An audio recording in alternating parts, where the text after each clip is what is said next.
আমরা এখন দেখব শব্দের মধ্যে বিসর্গ কখন হয়।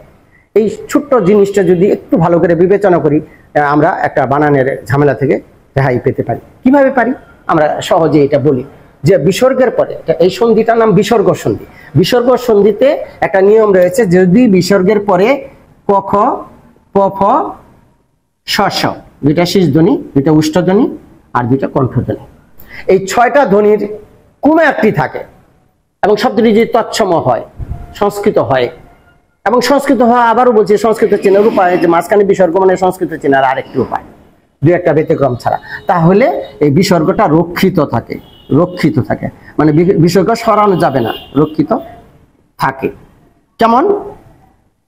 এই যে একটু দেখা, এখানে মন, এই যে মনের সাথে কষ্ট দিলাম, সমান সমান হয়ে গেল মন কষ্ট, এই যে বিসর্গ হয়ে গেল। আর মনের মধ্যে এত কষ্ট থাকলে তো একটু চাই থাকবে। তারপরে দুঃখ,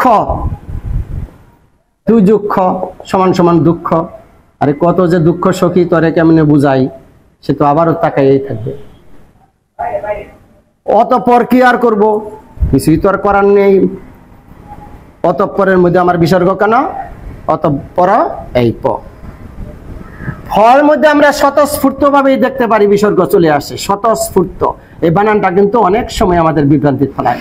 স্ফূর্ত মানে স্ফূর্তি, আনন্দ থাকলে বিস্ময়ে আমরা হতবাক হয়ে তাকাইতেই পারি। শতপ্রণোদিত হয়ে স্ফূর্তি লাভ করেছি, তাই স্বতঃস্ফূর্ত বানানটা যেন ভুল না হয়। স্ফূর্ত থেকে ফুর্তি হয়েছে, তাই দীর্ঘকার যেন না যায়। তাহলে ক খ প ফ চলে গেছে। এবার শ স কি? নিঃশ্বাস নিতে সময় আমরা কেন দিতেছি মাঝখানে বিসর্গ? ওই তালিবাস্য। কি যে দুঃসহ বেদনা, বেদনাতেও তো চোখ বড় হয়, তাই দুঃসহ। কি হইল দুঃসহ? দু যোগ সহ, দুঃসহ। নিঃশ্বাস কেমনে হলো?